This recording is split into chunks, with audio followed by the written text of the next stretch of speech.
बलिया पहुंचे समाजवादी पार्टी के प्रदेश कार्यकारिणी समिति के सदस्य तथा समाजवादी पार्टी के सांस्कृतिक प्रकोष्ठ के उपाध्यक्ष।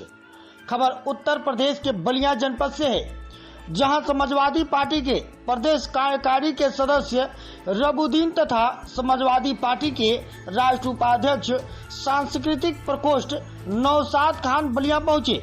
उन्होंने बलिया पहुंचते ही सबसे पहले बलिया जनपद वासियों का धन्यवाद दिया। जनपद वासियों ने भी फूल मालाओं से स्वागत एवं अभिनंदन किया। उसके बाद अपने संबोधन में समाजवादी पार्टी के प्रदेश कार्यकारिणी के सदस्य रबुद्दीन ने मौसम को देखते हुए गर्मी में बिजली व्यवस्था पर जमकर हमला बोले तथा कहे कि इस सरकार में अपराध चरम सीमा पर है, अपराधियों का संरक्षण मिल रहा है, गरीबों को न्याय नहीं मिल रहा है। आने वाले अगले चुनाव में जनता खुद ही बता देगी कि यह लोग कितना विकास किए हैं। तो वहीं समाजवादी पार्टी के राष्ट्रीय उपाध्यक्ष सांस्कृतिक प्रकोष्ठ से नौशाद खान ने अपने संबोधन में गीत के माध्यम से दलित पिछड़ों किसानों को इस सरकार में किस तरह सताया जा रहा है बताने का प्रयास किए तथा बताया कि जितना इस सरकार में गरीब प्रताड़ित हुए हैं, किसी भी सरकार में प्रताड़ित नहीं हुए हैं। आइए सुनते हैं सपा के सांस्कृतिक प्रकोष्ठ के राष्ट्रीय उपाध्यक्ष तथा प्रदेश कार्यकारिणी समिति के सदस्य का क्या कहना है। सर, अपना परिचय बताइए। मैं मोहम्मद रबुद्दीन नेताजी को कहते हैं। समाजवादी पार्टी के मैं प्रदेश के राज्य कार्यकारिणी का सदस्य हूँ। मैं जनपद देवरिया विधानसभा पथरगामा 338 के रहने वाला हूँ।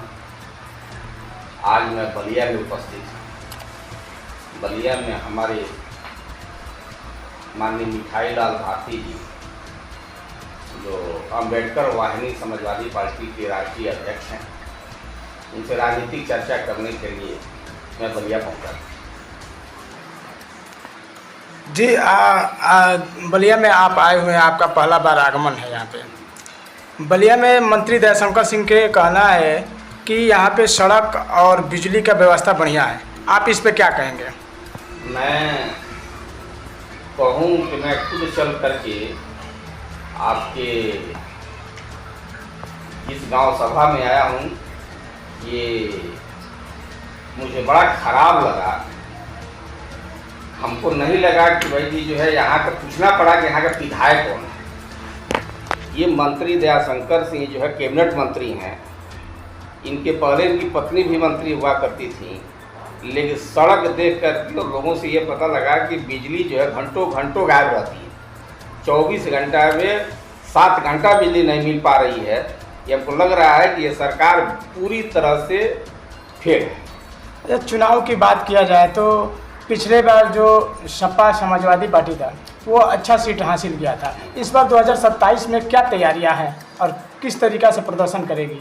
2027 में भारतीय जनता पार्टी की सफाया होने जा रही है। इसलिए कि मैं प्रदेश कार्यकारिणी होने के नाते नहीं, इसलिए मैं कह रहा हूं कि धरातल पर महंगाई से लेकर के और बेरोजगारी, किसान, नौजवान सभी परेशान हैं। इसके वजह से जो है भारतीय जनता पार्टी अपने करनी से ये खुद विदा हो रही है। एक और सवाल, आखिरी सवाल आपसे रहेगा कि जो ये तिरंगा यात्रा जो बलिया में निकाले गए थे, हर जगह निकला गया था देश के नाम पे, तो अखिलेश यादव ने सवाल किया था। उस पर दयाशंकर सिंह ने बोले थे कि जब भी देश की बात आती है तो अखिलेश यादव कुछ न कुछ ड्रामा करने शुरू कर देते हैं। इस पर आप क्या कहेंगे? इसलिए मुझे ये कहना है कि माननीय राष्ट्रीय अध्यक्ष श्री अखिलेश यादव जी राष्ट्र की बात हमेशा बतियाते हैं। ये लोग राष्ट्र के नाम पर देश को ठगते हैं। मेरा ये कहना है कि जो हत्याएँ हुई हमारे देश में अंदर घुस करके आतंकवादी मार दिए, क्या इतने ताकतवर होने के बावजूद भी एक भी आतंकी मारे गए? माननीय राष्ट्रीय अध्यक्ष जी का तो यही तो सवाल, किस बात की? क्या इसलिए आप तिरंगा लेकर के घूम रहे हैं कि हमारे देश के लोग शहीद हुए?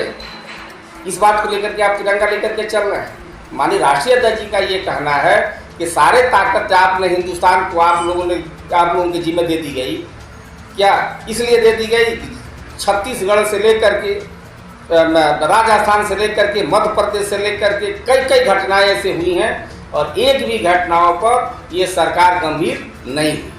इसलिए हमारे राष्ट्रीय अध्यक्ष जी सम्मान करते हैं, राष्ट्रीय ध्वज के सम्मान करते हैं, वो सचमुच राष्ट्र के प्रति समर्पित रहते हैं।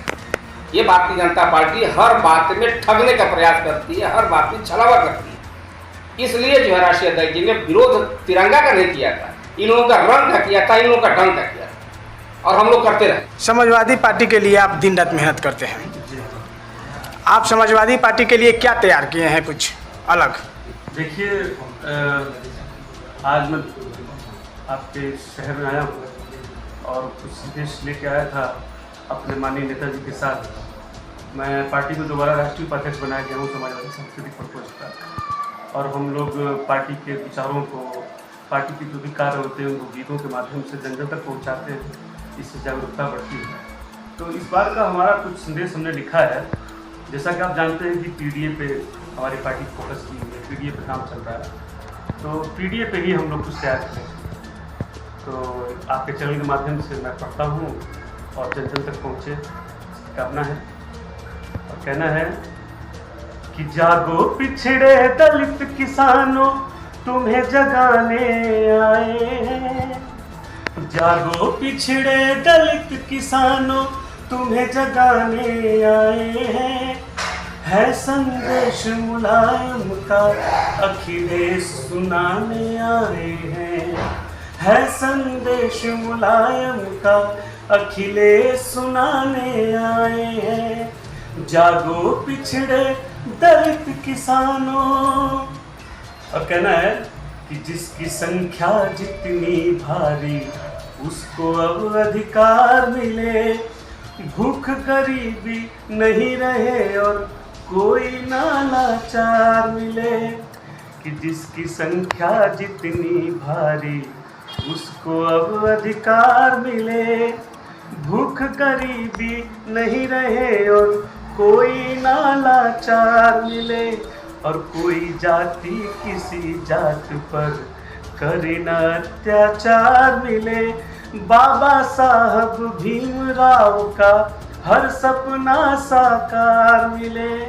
यही बात अब जन जन में सबको बतलाने आए हैं। है संदेश मुलायम का अखिलेश सुनाने आए हैं। यही संदेश है। बहुत बढ़िया आपने गीत के माध्यम से पेश किया, लेकिन एक और बात है कि जो जितने लोग देख रहे हैं उनके लिए 2027 के चुनाव के लेकर क्या कहेंगे? देखिए, 2027 का चुनाव उम्मीदों का चुनाव है और जितने अत्याचार हुए हैं इन 10 सालों में, लोग अब आक्रोशित हो चुके हैं और एकदम से जैसे कोई जलता हुआ कपड़ा तन से तुरंत निकाल के कोई फेंकना चाहता है, उस तरह से जनता परेशान है कि कैसे ये सरकार को हम हटा दें, फेंक दें, अपने तन से अलग, अपने मन से अलग कर दें।